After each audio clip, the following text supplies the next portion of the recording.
Assalamualaikum warahmatullahi wabarakatuh. Perkenalkan, nama saya Fauzia Nur Hatifa, NIM 1054211051117. Nah, berikut ini saya akan menjelaskan tentang pemeriksaan ginekologi. Yang pertama, ketika ada pasien datang di klinik, kita sebagai dokter jaga mempersilahkan pasien untuk masuk dan duduk di hadapan kita. Kemudian kita memperkenalkan diri sebagai dokter jaga yang berada di klinik tersebut. Kemudian kita melakukan anamnesis seperti menanyakan nama, umur, serta keluhan dari pasien tersebut. Kemudian kita melakukan info consent, di mana kita menjelaskan ke pasien apa saja prosedur yang akan kita lakukan ketika pemeriksaan, kemudian tujuan pemeriksaannya apa, dan bagaimana jenis pemeriksaannya. Kemudian kita memberitahu juga pasien bahwasanya pemeriksaan ini tidak menimbulkan rasa sakit, cuman sedikit ketidaknyamanan yang akan dirasakan oleh pasien selama pemeriksaan. Nah, setelah info konsen telah disetujui oleh pasien, kita sebagai pemeriksa mempersiapkan dulu alat dan bahan. Adapun alat dan bahan yang disediakan, yang pertama itu meja pemeriksa ginekologi. Yang kedua itu ada cairan antiseptik, kemudian ada kasa steril, ada kasa lidi, ada sarung tangan steril minimum DTT, ada spekulum secor bebek, ada nampan, ada kursi pemeriksaan, terus ada meja instrumen, ada lampu sorot, kemudian ada air keran dan sabun untuk mencuci tangan. Kemudian setelah alat dan bahannya telah siap, kita meminta pasien untuk mengosongkan kandung kemihnya terlebih dahulu. Nah, setelah pasien mengosongkan kandung kemihnya, kita meminta pasien untuk berbaring di meja pemeriksaan dengan celana yang telah dilepaskan, kemudian berbaring dengan posisi litotomi. Kemudian kita arahkan lampu sorot ke organ genitalia dari pasien tersebut. Nah, sebelum kita melakukan pemeriksaan, terlebih dahulu kita mencuci tangan dengan 6 langkah. Kemudian kita menggunakan sarung tangan steril.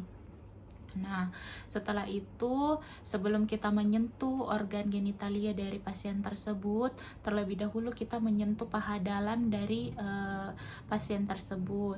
Kemudian kita menilai labia, klistorisnya, dan perineumnya. Apakah ada luka, apakah ada jaringan parut, apakah ada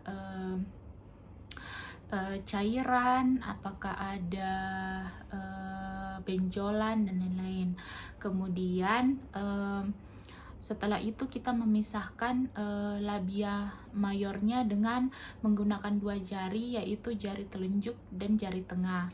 Kemudian kita nilai labia minornya, apakah terdapat ulkus ataupun fistula ataupun benjolan.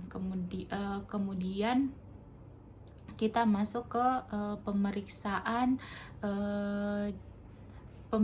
kelenjar scan-nya. Nah, di sini di mana kita memasukkan 1 jari telunjuk ke dalam vagina, kemudian kita menyentuh uretranya sampai kita menyentuh uretranya, kemudian kita menekan 2 sisi pada uretra. Nah, hal ini dilakukan untuk menilai apakah ada keputihan serta rasa nyeri yang dirasakan oleh pasien. Kemudian kita lanjut ke pemeriksaan Bartolini. Nah, di sini dimana posisi tangan masih sama dengan pemeriksaan kelenjar scan.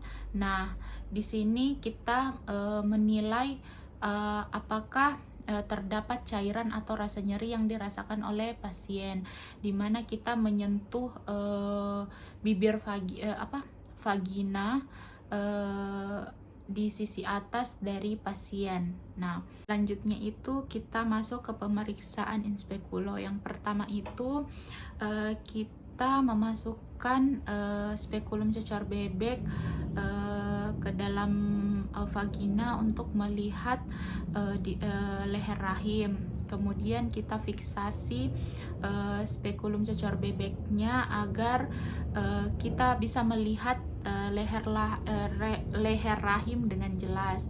Nah, apabila terdapat lendir dari vagina yang bisa menghalangi penglihatan ke leher rahim, kita bersihkan terlebih dahulu menggunakan kasa. Kemudian kemudian kita menilai di leher rahim apakah ada kanker, apakah terdapat kanker ataupun tumor serta luka. Kemudian ketika kita telah menilai semuanya, kita buka spekulum cocor bebeknya, kemudian kita taruh spekulum tersebut di wadah yang telah berisi cairan antiseptik. Kemudian kita lanjutkan dengan pemeriksaan bimanual, yang dimana posisi pemeriksa itu berdiri. Kemudian tangan kiri dari pemeriksa itu berada di atas abdomen dari pasien. Kemudian dua jari pada tangan kanan pemeriksa, yaitu jari telunjuk dan jari tengah, yang telah dibaluti oleh gel, kita masukkan ke dalam vagina dari pasien tersebut. Di sini kita menilai yang pertama itu dinding dari vagina, apakah ada teraba massa atau tidak. Kemudian kita lanjutkan dengan penilaian porsio, apakah teraba juga massa atau tidak. Kemudian kita nilai konsistensinya, ukurannya, besarnya, dan nyeri pada goyangan porsio. Kemudian kita lanjutkan dengan pemeriksaan korpus uterinya. Nah, yang dimana yang dinilai itu konsistensinya, besarnya, ukurannya, kemudian letaknya, kemudian apakah ada teraba massa atau tidak.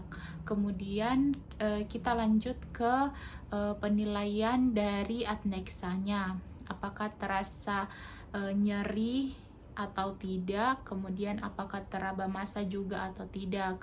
Kemudian kita lanjutkan ke pemeriksaan cavum Douglasnya, apakah apakah terdapat cairan atau tidak, atau apakah teraba massa atau tidak. Nah, kemudian setelah menilai semuanya, kita mengeluarkan jari secara perlahan. Kemudian kita membuka sarung tangan kita, kemudian kita letakkan ke wadah yang telah berisi cairan antiseptik. Nah, selanjutnya kita mencatat hasil dari pemeriksaan tersebut di rekam medis pasien. Kemudian kita memberitahu pasien apakah membutuhkan pemeriksaan lanjutan atau tidak. Nah, dari analisa pemeriksaan, apabila kita menemukan benjolan atau massa, atau terdapat ulkus pada kulit, mukosa, kemudian apakah terdapat darah selain darah menstruasi, kemudian selama pemeriksaan apakah pasien merasa nyeri. Nah, hal tersebut menandakan bahwasanya terdapat abnormalitas pada organ genitalia pasien tersebut. Baik, sekiranya itu saja yang dapat saya sampaikan. Lebih dan kurangnya mohon dimaafkan. Assalamualaikum warahmatullahi wabarakatuh.